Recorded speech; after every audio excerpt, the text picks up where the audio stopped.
Hello everybody. Today I'll be making my election prediction based on multiple models. I'll be using Alan Litchman's 13 keys, I'll be using Nate Silver's prediction model, I'll be using the early vote models, and I'll be using the polls as well as general consensus off of what I've watched on YouTube of people actually interviewing people in swing states to predict the outcome of this election. To start, we'll go to Nevada, where currently Republicans are leading in the mail-in and early in-person votes, which in 2020 the Democrats actually had a lead in mail-in and early in-person ballots.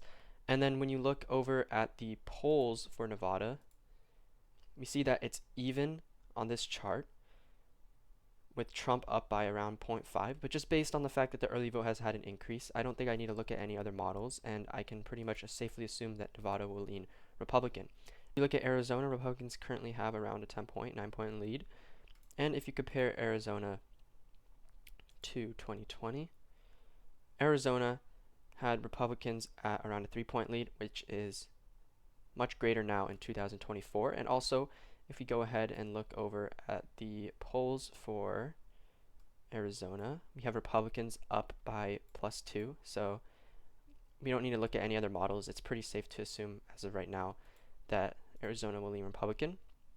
Next, we'll go over to Iowa, and the reason why I chose Iowa to be in the toss-up category was because of a recent poll that was released where Kamala Harris was supposedly up 3 points. However, I believe that that poll is not necessarily true, because if we look at Iowa, we see a 1-point lead by the Republicans, but if you compare it to 2020s, which we'll go over here, compared to 2020s, Republicans actually did not have a lead. In fact, they were down by over 10 points. So the fact that now Republicans are already up by 1 point, and we essentially, this is like around 1 million returned. Right now we're at 600,000, at least cast. I don't think that, there's going to be much of a difference between the margins. I don't see how she could win, Kamala Harris, Iowa, especially if we look at Nate Silver's predictions. He puts Iowa at Republican up 3.4, which he's counting for other polls in his own statistical models. So one poll isn't going to shift the entire trajectory of the state. It's going to lean Republican. Next up, we're going to go to Wisconsin, where I've been very critical of Wisconsin lately because if you look, Democrats are at a 10-point lead in the early votes, and if we go to 2020's results for Wisconsin, you'll notice that the Republicans actually had the lead by 10 points. So this 20-point shift is alarming to me. It really is alarming to me. I'm not sure why this is happening. I don't know if Republicans will come out on November 5th and vote in unison. I did notice that on YouTube, Wisconsin, a lot of the people that interview people in Wisconsin, especially around Milwaukee, where there's a lot of Democrats, very Democratic. But it was more so Democratic in the big cities of Wisconsin than in big cities like in Pennsylvania or in Georgia or Michigan, which was really surprising to me.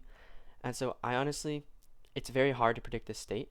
If we look at Nate Silver's prediction for Wisconsin, we'll see that he has it up by Democrats 0.1. And it's true that Wisconsin has been underestimated in the polls in the past, but still, just using these figures, I don't want to get too crazy with Wisconsin. I think I'm going to make it lean Democratic. When it comes to Michigan, a similar story actually for Michigan, and we'll go fast. Michigan, we have a Democratic lead in 2024, and in Michigan in 2020, we actually had a Republican lead. So obviously there's a difference there. Look at Nate Silver's poll. Michigan Democrats are up by 1 point. Michigan has big areas like Detroit. There's a lot of ethnic population. There's a lot of city population. I don't see how Trump could be able to hold on to that. So this is where I think Michigan also leans blue. Next up, we'll go to New Hampshire, where New Hampshire, it is actually getting closer to Trump victory. There is around a 4-point lead for the Democrats in 2024 early voting, and in 2020, the Democrats actually had a way bigger lead. It was like, what was it? It was like 20 points, I think. Yeah, it was 20 points. Biden won the state by +7, so the fact that now the Democrats are only up by 4 tells me that New Hampshire is much closer to voting for Donald Trump. However, I still don't think that New Hampshire will swing this election. I don't think it's ready quite yet because I want to see more action than the early voting. And so I will have to send it to lean Democratic. Pennsylvania, on the other hand, is a really interesting story because if you look in the early vote, Pennsylvania leads, as a matter of fact, with the Democrats, around 20 points. But if you look in 2020's early vote for Pennsylvania, you'll notice that the Democrats actually had an even larger lead. They had around a 40-point lead for mail-in and early in-person votes. So the fact that now the lead is only 20 points instead of 40, and Biden was only able to win the state by 1.2%, that tells me that Democrats are not going to be able to hold Pennsylvania. And if I look at the polls right now, let's look at Nate Silver's poll, Republicans are up by 0.3. Let's look at the overall polls on this site. Pennsylvania is even. So I just by these margins, it's telling me, and since Republicans are underestimating the polls, that Pennsylvania will go to the Republican Party. And then next up, we'll do Virginia. Virginia, I'll already tell you, this is going to be blue. The reason why is because the Washington, D.C. area to the west, where Virginia has a lot of cities, a lot of population, those urban populations do not vote Trump. And furthermore, all the polls have said that Virginia is not going to go to Trump. And so now let's look at North Carolina. So North Carolina in 2024 early votes, and it's a very important state.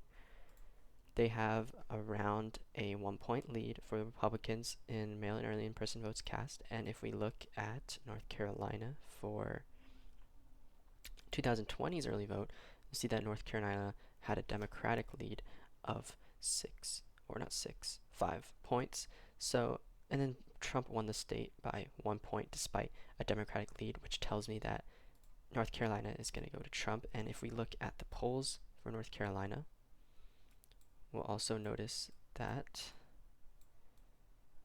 where's NC at? Oh, Republican are up by +1. So next we'll go to Georgia, and Georgia is the trickiest state, and by now Trump has won the election.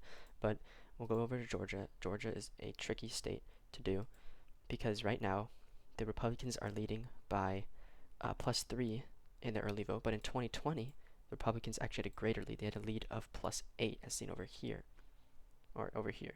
The mail-in and early in-person votes returned.